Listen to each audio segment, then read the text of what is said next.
The Thanksgiving turkey is the centerpiece of any holiday meal, and getting it just right can be a daunting task. So joining us today is Chef Kyle Andreasen from Wesson Test Kitchen to share his expert tips and tricks for preparing a legendary deep fried turkey that is sure to wow guests on Thanksgiving. So thank you so much for joining us today.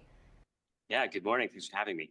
Yeah, this is real. I know this can be also kind of dangerous, so I'm so glad that we have a professional here to help us out with this. So preparing a Thanksgiving turkey can be intimidating as well. So what are some of the key steps for prepping a turkey before deep frying it?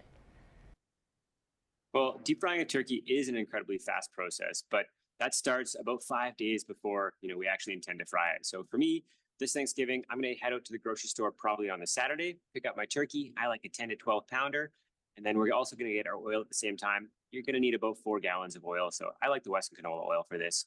So first thing we're going to do is buy that turkey, get it in our house, get it in our fridge, and we're going to let it defrost for at least 3 or 4 days in that fridge. That's a huge key step to making this safe and easy. Interesting. Okay, and why choosing that oil, and why does that oil matter for flavor and texture? Well, when we're deep frying, we're using a lot of oil. So it's a major ingredient in our dish. So we want to have a really high quality oil. We want a really pure, neutral oil. We end up want to taste our turkey and not our oil, just something really, really neutral. So that's why I like the Wesson canola oil for this process. Okay, and can you walk us through your deep frying method then? I think that's what everyone wants to know. Absolutely. So this is the big part. So we're not going to deep fry just yet, but our first step is we're going to take that turkey out of our fridge, probably on the Tuesday or the Wednesday.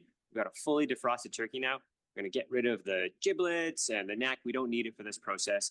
We're going to take that turkey, put it into our frying pot while it's empty, submerge it in just plain cold water. We're going to mark a line where that water went, and that's what we're going to need to fill our pot to later with oil. So take our turkey back out, discard that water. Now we're going to get our turkey ready for frying. So this is Tuesday or Wednesday, so before Thanksgiving. I'm going to pat that turkey dry with paper towel. Dry, dry, dry. I'm going to season it inside and out with salt really liberally. The reason we salt it now is we want that salt to penetrate into our turkey so it's nice and really seasoned. If we salt it right before we fry it, you're going to end up with most of that salt falling off and not doing what we want it to do.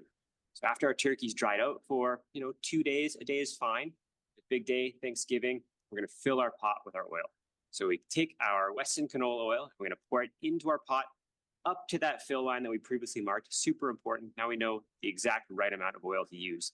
We heat that oil up to 350 degrees Fahrenheit, get it ready for frying, take our turkey and slowly dip it into that oil. We're going to be nice and gentle. It shouldn't splatter too much because we've taken so much time and care to dry out our turkey completely. This is the part that people worry about. Because we've taken the time, it's nice and easy. Cook that turkey for about 3.5 minutes per pound.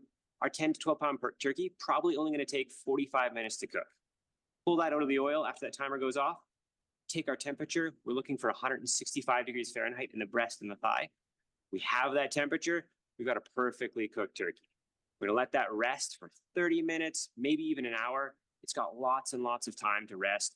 You can go back to your kitchen, worry about getting the rest of the sides on your table, and your turkey is going to be ready for you and just perfect. Wow, 45, you said it was pretty quick. 45 minutes? That's amazing. And of course, you mentioned that. Yeah, and you mentioned that there's a lot of oil, obviously, with this. So what should we do in terms of after that process, like filtering it and storing it?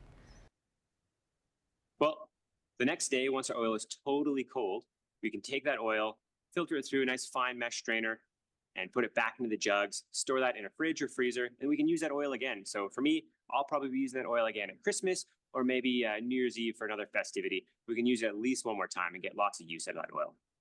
Okay, that's cool. I didn't realize you could do that, and that's less wasteful that way too. So where can we go for more information on everything?